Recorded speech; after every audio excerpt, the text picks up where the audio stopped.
ಎಲ್ರಿಗೂ ನಮಸ್ಕಾರ. ನಾವಿವತ್ತು ಕುಂಬಳಕಾಯಿ ತೋಟಕ್ಕೆ ಬಂದಿದ್ದೀವಿ.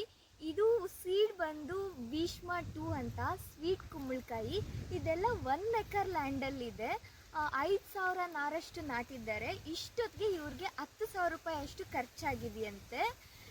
ಇವಾಗ ಪ್ರೆಸೆಂಟ್ ರೇಟ್ ಬಂದು kg 15 ರೂಪಾಯಿ ಇರುತ್ತಂತೆ. ಇದನ್ನು ಬೆಳೆಯೋಕ್ಕೆ 1 ತಿಂಗಳಷ್ಟು ಟೈಮ್ ತಗೊಳುತ್ತೆ. 1 ತಿಂಗಳಾದಮೇಲೆ ರೇಟ್ ಎಷ್ಟಿರುತ್ತೋ ಗೊತ್ತಿಲ್ಲ, ಆವಾಗ ನಾನು ಹೇಳ್ತೀನಿ.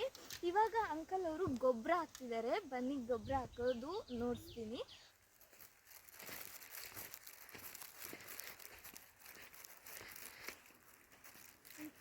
ನಾವು ಹಾಕಿದ ಗೊಬ್ಬರ ಹಾಕಿ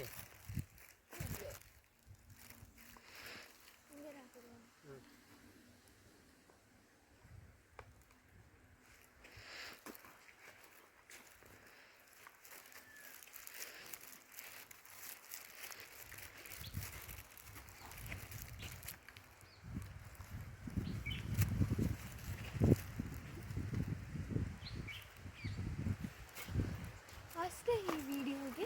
ಇನ್ನಷ್ಟು ಒಳ್ಳೆ ವೀಡಿಯೋಸ್ಗೋಸ್ಕರ ನನ್ನ ಪೇಜ್ನ ಫಾಲೋ ಮಾಡಿ. ಬಾಯ್.